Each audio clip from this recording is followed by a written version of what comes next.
My name is Russell Walker.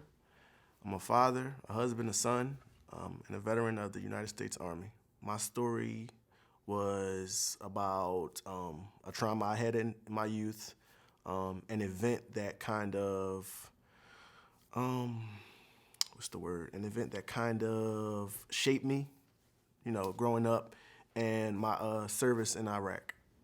Explain to me what you think the connection is.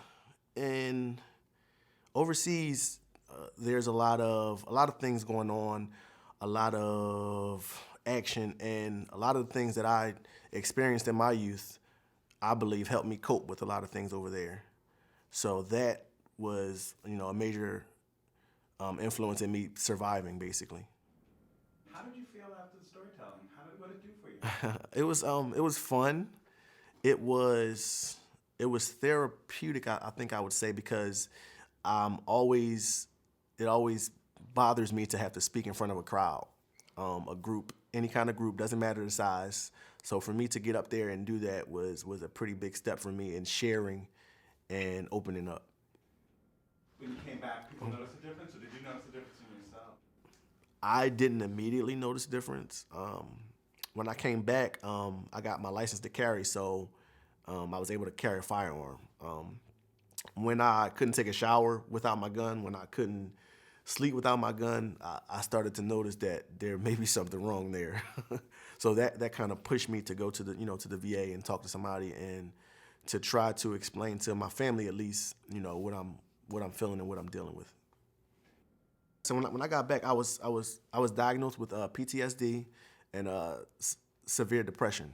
There are a lot of veterans who didn't come back, even though they came back, who didn't come back. So and they're having a hard time, dealing with life, finding their way, back to a normal life. So I guess me sharing my story and having some semblance of normalcy was, I guess, good to share.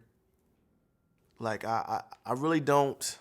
I never liked big crowds. I never liked going somewhere where there were a whole bunch of people. I don't like noises.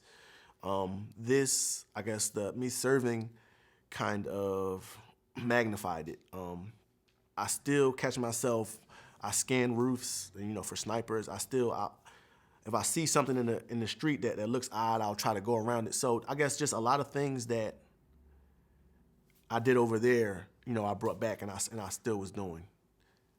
So I think that is, it manifested in that. It manifested in me not being open to my family, my wife, my siblings, who I'm very close to. I don't share a lot. And what has been working for you? What's been successful? For a while, I was doing MMA and Muay Thai, it's like a martial art. That helped me a lot, with my aggression and having something to do every day besides work and go home. So that helped me a lot. I don't do that as much anymore. Writing poetry helped. Now there's like a big block, so it's really hard to write now. So just a lot of the things that did work aren't working as well now. So now I'm, on the hunt, trying to figure something else out. Is it easy to talk about your mental health? Is it easy to talk about depression and PTSD? For me, it is, because my family, was always open.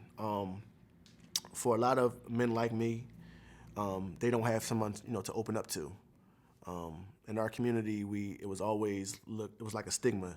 If somebody thinks you're crazy, you'll never meet somebody to be with. You'll never get a job. School, everything it was just like a scare tactic for you to actually go and get help. That's how I see it anyway. So I think opening up and sharing these traumas is very helpful.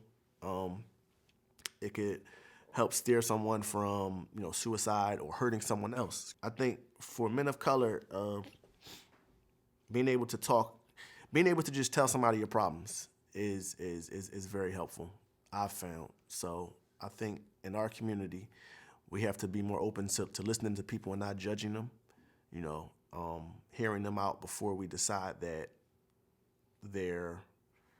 something's wrong with them,